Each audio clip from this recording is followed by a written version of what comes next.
today's Monday. I'm a little exhausted because of my work.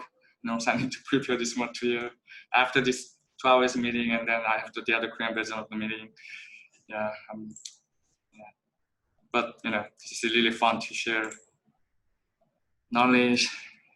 Anyhow, so we have the other step as the conditional statement, right? As I said, the programming is all about like making looping based on the condition, right? Until the condition meet, we need to do something repeatedly, right? So condition is really important in terms of creating your own design algorithm, yeah? So I created 2 values here, true and false, right? I'm trying to like compare 2 values here. Let me comment it out.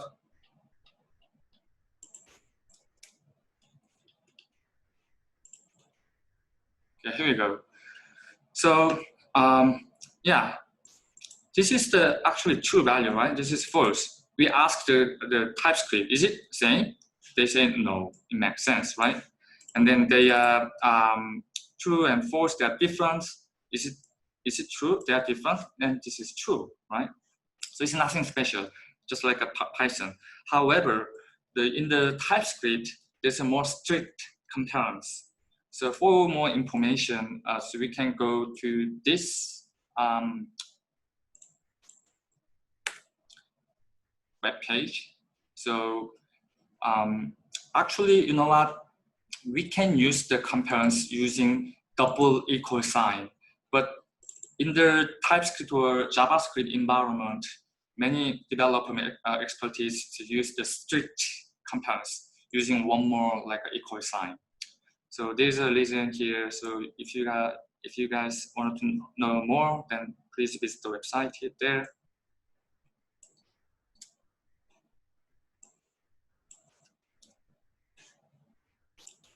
Clean up.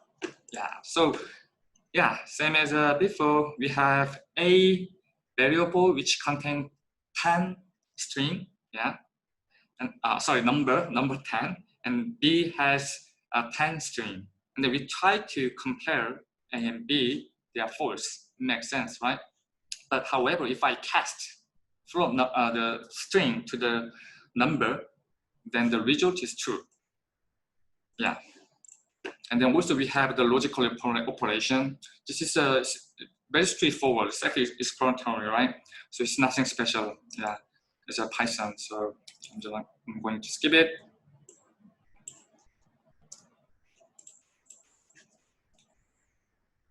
And save, just in case.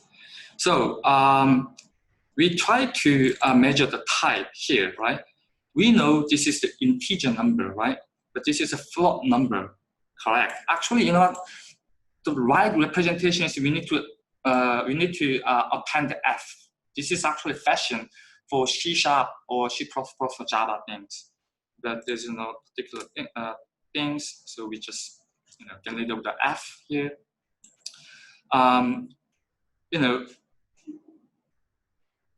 By looking at the result from executing this line, we know, oh, actually TypeScript has no idea between the integer number and string number, right? Because they consider this is true, right? This is good to know, right? And also, there is actually two different things. Yeah, I mean, here is the function to parse, like let's say convert, cast the string as a number. So we can explicitly mention the integer, right? So that the A become integer, right? And then B is just the float number.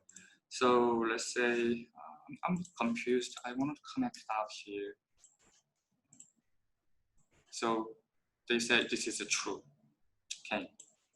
So this is the logical operation, same as Python. So I'm gonna skip it.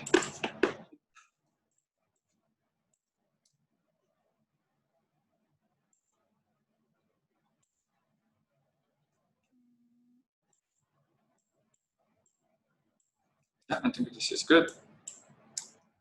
So I think this is the best characters. So in order to declare, we need to use the designate keyword let. And then we have A and B as a variable. So each variable has a number 3 and number 5, right? So if A is bigger than 5, then we print it. This is the syntax that I use in the Python. So this is the TypeScript. So only difference is that we use the double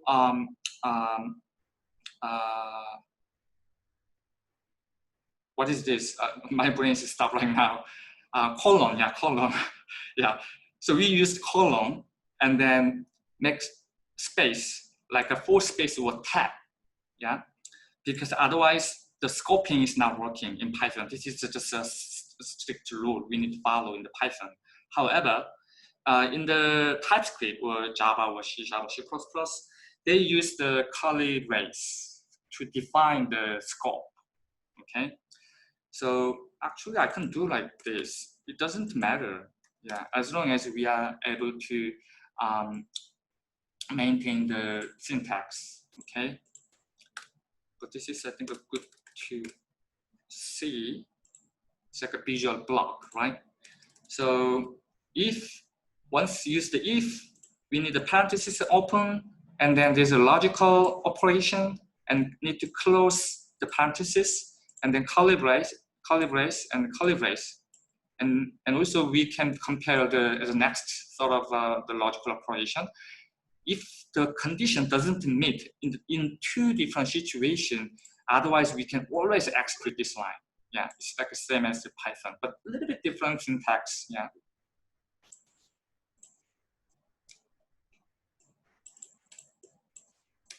Let it out.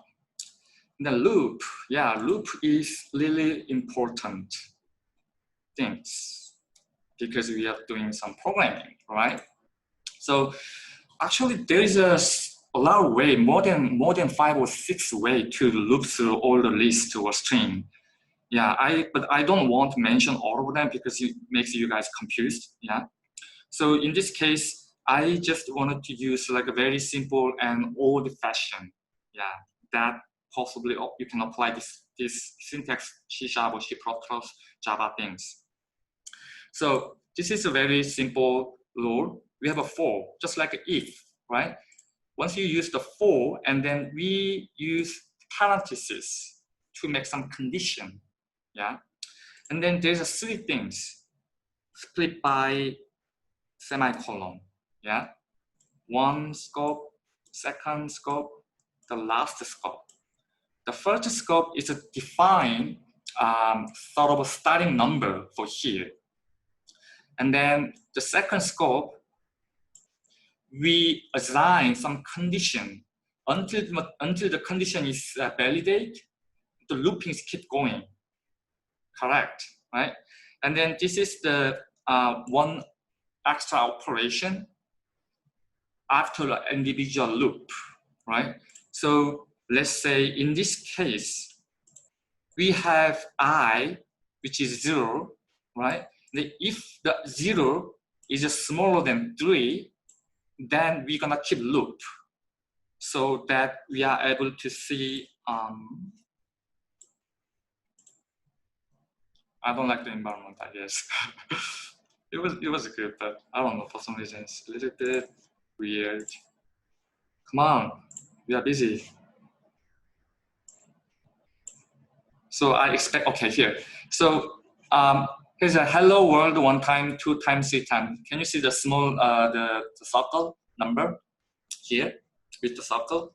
So you just duplicate things and then just override, and then, yeah. Maybe you can do like this, I. Yeah. So there's hello world 0, hello world 1, hello world 2, right? So this is, I think, the most useful and common fashion to make a for loop in TypeScript. Again, there's a lot of ways, but I don't want to mention because you're going to be confused. And here, we have a fully customized like a for loop here. So rather than starting from 0, we want to starting from 3. Yeah, and then until the conditions are met, and then we are wanting to loop, and then individual loop we want to execute that one. Yeah, I mean, what happens if I do this? The for loop is never, wow, oh my God, look at that. Yeah, the for loop is going to be crazy. It's like it actually breaks your application. So just be careful, just like a while loop. See that? Yeah, it already executes this many times. Crazy. Okay. So here, come on, stop. Yeah, let me sort of refresh the website here. Yeah, they are going crazy. You know, in case the Python or other application, the application is just going to stop, and we need to, you know, force to quit. So I'm trying to refresh. I'm sorry.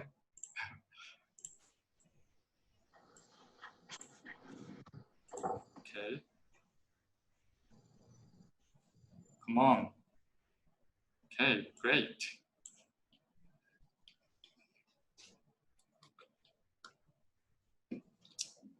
This is the, just compare, you know, between the Python and the TypeScript and just get familiar with.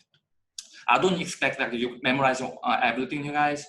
All the materials on the online, I'm not going to remove after this workshop. So as long as you guys need, just download. Maybe in case that I relocate the file position, then maybe going to be break, then please let me know. I will reconnect the material to the Medium page anyhow. So I'm going to comment it out, and then iteration things. So in the Python, we declare the number, how many number, you know, how many times we wanted to make some loop, right? In this case, we have 10 here, and then using the range, and then we can make some time loop here. This is the exactly same the algorithm, but different syntax, correct? So we use the let keyword to declare the variable, and then we loop through, and then this is the condition, but there's no parenthesis in Python, but we need the parenthesis for TypeScript, and then calibrate to define the scope, okay? Yeah, so we see like a 0 and odd number, like a 3, 5, 7, things like that, yeah. So this is a while loop. In the Python, we do this, but you know, only difference, as I said, parentheses to declare some condition, right? As long as the condition is met, the loop is keep going. And then we use the curly brace to declare some scope. That's it, nothing special.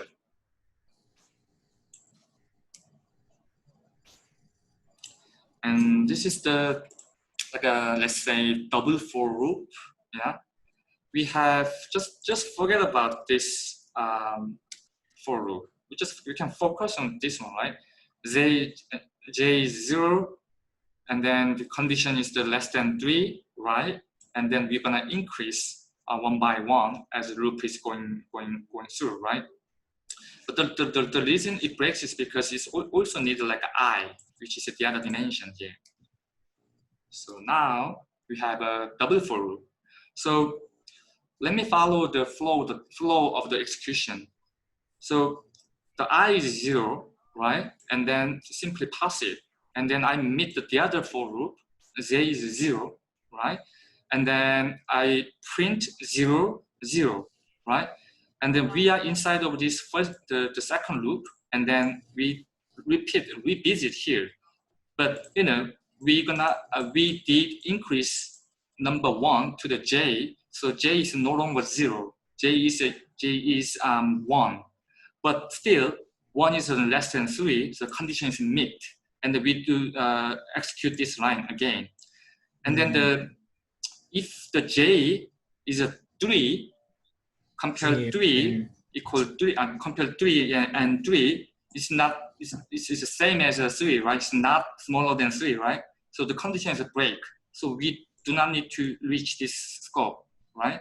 And then we eventually come to second loop of this the for loop outer, right? Yeah. So this is just simple for loop things. Do you guys have any question for now? yeah, I mean, I highly recommend you guys to get familiar with Python first, because Python is more useful, I guess. And then this is actually how I learned the new language. If I learn a new language like Kotlin or other Swift in order to develop the iOS tool or application things, so I'm not going to like learn some one-on-one book from scratch. I'm just trying to compare the knowledge that I already familiar with. And then in the Swift they represent like this, yeah. They're a little bit different syntax. They have do this. They have. I don't need to do this like in this Kotlin language, for example. So I think this is the good way to learn new thing. By taking advantage of your previous knowledge. So here,